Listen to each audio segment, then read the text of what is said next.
और दिल्ली में वहीं एक और जहां भारतीय जनता पार्टी की बैठक है, आज कांग्रेस पार्टी की भी केंद्रीय चुनाव समिति की बैठक होने जा रही है। इस बैठक में एमपी, छत्तीसगढ़ समेत कई राज्यों के लोकसभा प्रत्याशियों पर चर्चा होगी और बैठक में चर्चा के बाद मध्य प्रदेश की लोकसभा सीटों के लिए प्रत्याशियों की घोषणा हो सकती है। साथ ही छत्तीसगढ़ की 5 सीटों पर उम्मीदवारों का ऐलान हो सकता है। चुनाव समिति की बैठक में मध्य प्रदेश और छत्तीसगढ़ कांग्रेस के नेता भी शामिल होंगे। तो आज कांग्रेस पार्टी भी टिकट पर मंथन करेगी और केंद्रीय चुनाव समिति की कांग्रेस पार्टी की भी आज बैठक बुलाई गई है दिल्ली में, जिसमें मध्य प्रदेश, छत्तीसगढ़ समेत कई राज्यों के लोकसभा प्रत्याशियों पर चर्चा होगी। तो आपको बताएं, छत्तीसगढ़ में कुल 11 सीटें, लेकिन 9 प्रत्याशियों का ऐलान कांग्रेस पार्टी ने पहले ही कर दिया है। उसके बाद अब उम्मीद जताई जा रही है कि जो अन्य सीटें हैं उस पर ऐलान कर सकती है। माफ कीजिएगा, कांग्रेस पार्टी ने 6 प्रत्याशियों के नामों का ऐलान किया है और 5 प्रत्याशी ऐसे हैं जो कि अभी कांग्रेस पार्टी को घोषित करने हैं, लेकिन उसको लेकर मंथन लगातार जारी है। और मध्य प्रदेश में अभी तक एक भी प्रत्याशी के नाम का ऐलान नहीं किया गया है।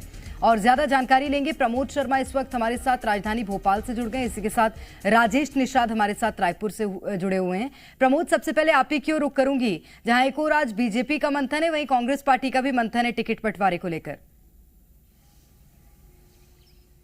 देखिए, एमपी में तो अब तक सब खाली है, सिर्फ 2 ही नाम आप तय मान लीजिए, जिसपे एक पर मान लीजिए कि छिंदवाड़ा में 29 में से नकुल नाथ अब साफ तौर पर लग रहा है कि वही रहेंगे कैंडिडेट कांग्रेस पार्टी के। और दूसरा जो देखिए गठबंधन में जो एक सीट शेयरिंग हुई है मध्य प्रदेश की खजुराहो, वो सपा को करना है, तो कांग्रेस पार्टी को उसमें टेंशन नहीं लेना है। आज दिल्ली में सीईसी की जो बैठक होने वाली है 6 बजे के आसपास, उसमें मध्य प्रदेश की 27 लोकसभा सीट पर कैंडिडेट ऐलान को लेकर फाइनल मोहर लग सकती है। क्योंकि पिछली जो बैठक हुई थी उसमें मध्य प्रदेश की सीटों पर उम्मीदवार उतारने को लेकर बातचीत नहीं हुई। नेता दिल्ली में बैठे रहे, लेकिन उनका काम नहीं पड़ा। अब आज जीतू पटवारी, नेता प्रतिपक्ष और सीईसी के मेंबर ओमकार सिंह मरकाम दिल्ली चले गए और दिल्ली में बातचीत होगी, चर्चा होगी और कई नए युवा चेहरे और जो लगता है कि दमदार हैं, पार्टी के लिए काम कर सकते हैं, उनको मौका देने के लिए आज मोहर दिल्ली में लग सकती है। बिल्कुल, और बहुत महत्वपूर्ण बात प्रमोद आपने कही, युवा चेहरे, क्योंकि 23 के परिणाम के बाद से कांग्रेस लगातार युवाओं पर फोकस करती नजर आ रही है।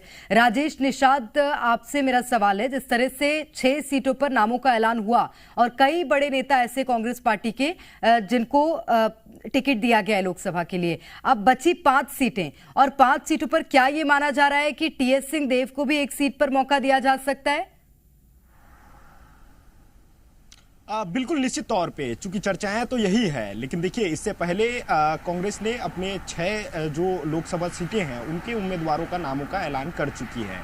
जो 6 सीटें हैं उसमें दुर्ग है और राजनांदगांव है, इसके अलावा महासमुंद और साथ साथ कोरबा और जांजगीर चांपा ये भी शामिल है। देखिए, इसमें तमाम जो दिग्गज नेता हैं उनको पार्टी ने उम्मीदवार बनाए हैं, जिसमें से 2 नाम ऐसे हैं। देखिए, रायपुर की बात करें तो रायपुर से विकास उपाध्याय है और इसके अलावा दुर्ग से राजेंद्र साहू, ये कहीं ना कहीं नए नाम हैं। हालांकि विकास उपाध्याय, इससे पहले 3 बार उन्हें पार्टी ने विधानसभा के लिए मैदान पे उतार चुकी है। लेकिन अब यदि बात करें तो बाकी अन्य बची सीटों की यदि हम बात करें तो देखिए 5 सीटें बची हुई है और आज एक महत्वपूर्ण बैठक सीईसी की वो रखी गई है दिल्ली में। और अब से कुछ देर बाद पीसीसी चीफ दीपक बैद दिल्ली के लिए रवाना भी हो जाएंगे और साथ में पूर्व मुख्यमंत्री भूपेश बघेल भी रवाना होने की जो चर्चा है वो भी है। देखिए, जो 5 सीटें जो बची है उसमें से नाम है चूंकि रायगढ़ और इसके अलावा सरगुजा और साथ साथ यदि बात करें तो बस्तर और कांकेर, ये भी सीटें जो है बची हुई है। और इसके अलावा यदि बात करें तो बिलासपुर, हालांकि बिलासपुर जो सूची जारी हुई थी उसमें बिलासपुर के प्रत्याशी का भी नाम था, लेकिन उसको